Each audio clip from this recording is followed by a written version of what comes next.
This bedroom feels pretty similar to the first bedroom, but there's a few more windows. This room has probably the most exposed concrete of any room in the house.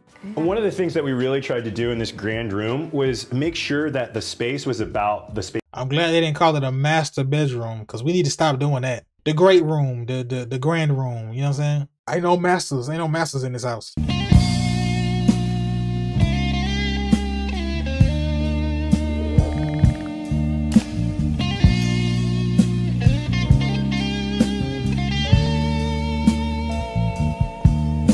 What it do, man? It's your boy 100 and we back in this. Hey, we back in this, man. Right now we got Shelby Church. I don't know who that is, but apparently she lit because she got 1.7 million subscribers. But the video is inside a 3D printed house you'll actually want to live in. And I be thinking about, you know what I'm saying, when I'm ready to purchase something, when I'm ready to do something and get something for real, what would I want to do? I kind of really want to buy land and then put something on it instead of buying a house. I kind of want land and I can build whatever on it. Like if I want some storage, like storage container house, if I want some tiny homes, 3D printed homes, prefab, you know what I'm saying? There's a bunch of different options. That's not just the traditional, you know what I'm saying? So let's tap in and see what's going on with this 3D printed one, you know what I mean? It's no secret that building a house is expensive, and one of the most costly parts is the labor. What if, though, we could use technology to automate and make this process cheaper? That's exactly what Icon is doing with their 3D printed. Speaking of labor, bro, getting work done on your car, dog, it's like you just gotta be prepared to get scammed. I ain't gonna say they are scamming, bro, but it'd be like, bro, you gonna charge me $200 to put a piece on? Or they'd be like, yeah, it costs this much, and then once they done, it's twice that amount. Like, what is we doing? What is we doing, bro? Like, I done had more luck with like mobile mechanics than like going to like an actual shop, honestly. But that ain't got nothing to do. Homes. They've figured out how to 3D print concrete walls and have already constructed a number of homes this way. Today we're going to take a look at their latest and greatest luxury 3D printed house called House Zero. My name is Dimitri Julius. I'm the Chief People Officer at Icon. And what you're looking at is House Zero, the first in our exploration series of homes. This is about 2,700 square foot house when you think about the 2,200 square foot main house and then the 350 square foot back house. We wanted to showcase what was truly possible with 3D printing and just at the edge of possible, and I think we've pushed all the limits here. You're probably wondering how this works and what exactly gets 3D printed. The 3D printer is shipped out and can be assembled by 4 people in an hour. Once assembled, it is able to lay layers of concrete to form walls that would typically take a whole crew of people. So they come to where you at and print your house on your land. That ain't fire to build. While someone does need to monitor the build, it's significantly less manual labor for this step of the home building process. The thing is, right now you can only really 3D print these walls, so you still need to pay for the labor of electrical, plumbing, cabinetry, and things like that. But this is a great first step in automating the home building process. Icon has already printed 7 affordable small homes for the chronically homeless in Austin, and 10 more in Mexico for families that did not have safe housing in the area. By automating building of the walls, they were able to build these homes much cheaper and faster than a traditional house, and in my opinion, they look much better than most low-income housing. For example, this is the tiny house village in LA that was constructed for the chronically homeless, and while it's better than nothing, it feels more like a shelter. Like, they kind of resemble more of a shed than a house. And these are the ones that Icon printed for the chronically homeless in Austin that just look much more like an actual home. Even outside of like this being your main crib, what if you got a house and you got a backyard and like you want to throw like a, I don't know, like a gym back there or some type of studio, some type of creative space, a bar, a she shed, a man cave. You know what I'm saying? Your child becomes an adult and wants to move out but don't want to all the way leave. Now they can have their own house in the back. It's like, you know what I'm saying? You would want to live in. And then they also built a neighborhood of 4 luxury townhouses in Austin where the first floor has concrete walls. All of these have already sold and now have people living in them. Now let's take a look inside House Zero, their latest luxury 3D printed house. They snap with this one right here. They went a little more crazy on this one. The first thing you're going to notice, actually, before we even hit the door, is there's not a single straight line along this entire linear run. We really wanted to use curvature and really have this architecture meet nature and head straight on in. So we're going to head on to the right, and I'm going to take you into one of the main bedrooms. So going down this hallway, you will notice a lot of cabinetry. Underneath is that cement wall. But it's cool that you can add wood paneling, tile, plaster, really anything you'd like over it. Here's a look at the first bedroom of this house. It always gets asked, well, what if I want to put artwork on the wall? How does that work? So it performs just like masonry. This is our proprietary lavacrete material, and you can just go get a tap screw from Home Depot and just plug that right on up in the wall. And so we've showcased that with art pieces kind of hung throughout. So very easy to do, not necessarily an issue. Yeah, so you can still mount a TV, do all that. Another thing that we wanted to make sure that we created was an option for maybe some optionality later on down the road. And so we chose this beautiful Douglas fir here on the interior of the wall. So if you decided 10 years from now you wanted to remodel, you absolutely have the options to do that as well, because those 3D printed wall segments are going to be standing for quite some time. Over here, they've got a Jack and Jill bathroom with partial exposed concrete, but some of it is plastered over and the shower is tiled over. So you see the concrete as kind of a design element, but it's also very functional. This is, this interior wall is a 3D printed piece that we just put some plaster and a rough trowel over to really showcase that there's different ways that you can finish this out. So all the traditional construction methods are still available to you if you wanted to plaster, stucco, paint, or put siding over that. Okay, so if I don't want the hot dog rolls, you know what I'm saying, I could throw up some drywall or throw up some wood, or you know what I'm saying? The house, you could absolutely do that. That would hurt our feelings, but you could do it for sure. It hurt y'all feelings. This house fire to death.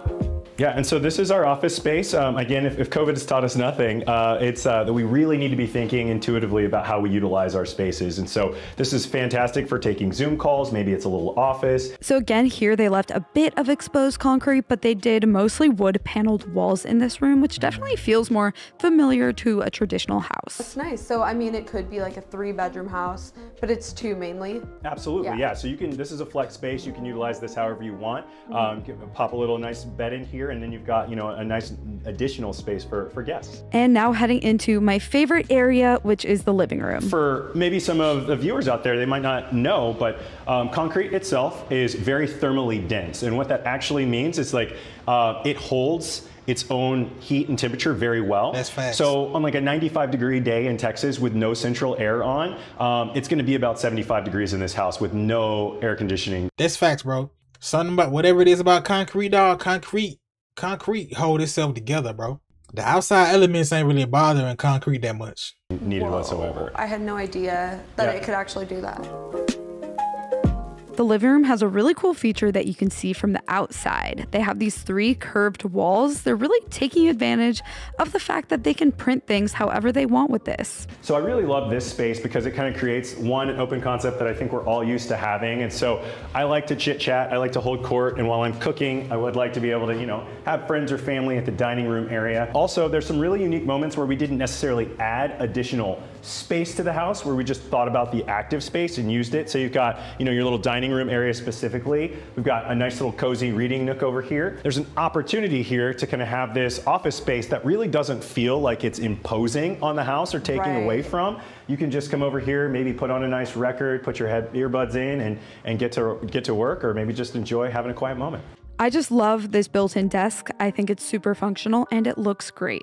It doesn't look out of place. Like sometimes having an office within a living room, it feels like you just didn't have anywhere else to put it, but this actually looks really nice. Like I would want it there. Then heading down the hallway is the primary bedroom and the largest bathroom in the house. And once again, they've done some really cool curves in the bathroom. In here, they've got plaster over the concrete and the curved wall in the shower that allows space for a bathtub as well. And it just is a really cool design element. It makes it interesting, makes it feel really high end. I like things like this, man, because it just shows the innovation and things that are possible. And like, you don't have to do everything traditional, especially like with the cost of lumber right now and the cost of labor right now and the durability of these houses. Like, man, who would want a concrete house over like a wood house that if the wind blows too hard, like pieces of your house falling off, or if it floods, your house gone? Like, you know what I'm saying?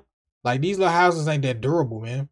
These houses ain't durable. Like other countries, like they build their houses out of brick. Like not even starting with wood, it's brick first. So I see this is like more durable, man. It's more durable and it's less labor as far as like with the building the foundation. You know what I'm saying? I'm with innovation. in all aspects. And you can see here where the concrete meets the plaster, but it looks nice.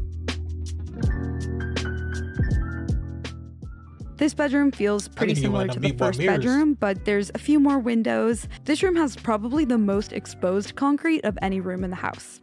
One of the things that we really tried to do in this grand room was make sure that the space was about the space. I'm glad they didn't call it a master bedroom, because we need to stop doing that. The great room, the grand room, you know what I'm saying? Ain't no masters in this house. That you're going to use every day. So we borrowed some European design to really optimize using as little space as possible, but gaining as much storage as possible. So we thought that was pretty fun. So I personally think the concrete looks really cool in here, but comment down below. I'm curious to know what you guys think. And I think one of the coolest things about this space is the private little coffee nooks. So outside this house, you've got a fun little kind of, we call it like just a coffee nook, a little breakfast area that kind of lives right here between the grand room and the 350 square foot ADU. Now let's take a look inside the casita. They actually build these. On the East Coast, we're not doing nothing outside. We're not setting up nothing outside. I mean, you can, but you're going to get attacked. It's too many bugs to have any kind of outside situation going on. But I like this though. I like the fact that you're at home, but it's like you got outside places. You got to walk outdoors. Because a lot of people's houses is so like comfortable in the doors, you never got to walk outside for anything. Like, so having to walk outside and having sitting outside spaces is nice to see. It's nice to see if you don't live in like Georgia with mosquitoes and gnats. On their own as well, so you can get one for your backyard. So I don't know about you, but this is my favorite space in the entire house. What is this? 350 square feet, and again, we kind of borrowed from that European model. So we've got this bed here that's actually a Murphy bed that kind of gently folds itself right back on into the wall. I love that they added a Murphy bed in here, so this could be a guest room and an office, but it's really modern. The concrete looks great in here. I feel like anyone would love to have this in their backyard. I mean, it's got all the different things that you would need for a lived-in space, right? We've got a little burner top. You've got your dishwasher. You've got a fully functional sink and refrigerator, and then you've got a fully functional bathroom, which I think is super cool. And this bathroom is just so rad.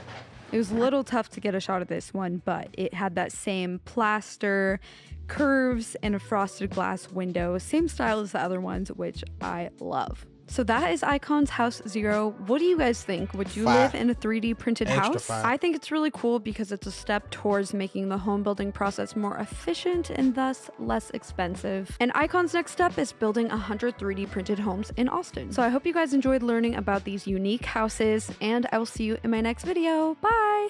Yeah, I'm with all that. I'm about all that. Like, I'm with all that. Anything innovative, anything new, fresh, like any new ideas, anything that makes sense, anything that makes the costs of things lower. Like, innovation is about making better products for less money. And with the housing market like it is right now, which they saying is about to crash, and with all these companies buying all the houses and building subdivisions and immediately making them for rent and not for sale, it's like people need some options out here. People need more options than just having to rent this house or having to pay 3 and 4 times what the house worth. Like, we just need more options out here. Tiny homes have, you know what I'm saying, gotten very popular. Container homes have gotten popular. Prefab homes, which is they make the house, they ship the house, and then they unfold it. You know what I'm saying? So it's prefabricated. So it's like different options out here that make sense and that are better than the traditional route sometimes. You know what I'm saying? So it's good to see things like this. But let me know how you feel about this in the comments below, man. Would you live in this house? Like she said, the same question she asked.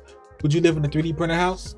I would. Have you even been looking at container homes and prefabs and tiny homes? Do you even look at any of that? Or are you just strictly traditional? Like, yeah, I need this farm looking house. I need this farmhouse. I need this. Are you just stuck on the traditional way that things have been going? Just a regular wood house with the drywall and such? Let me know how you feel, man. But anyway, man, as always, you know what I'm saying? Clothes for sale in the description. Social media is in the description. Links to the gear that I use in the description. We almost at 3K subs, man. So if you're watching and I'm not at 3K, even if I'm past 3K, I might be around 3K right now. You look down, the sub button red, ain't it? You could, you know what I'm saying? But anyway, man, yeah, appreciate that love, and I'll see y'all in the next one.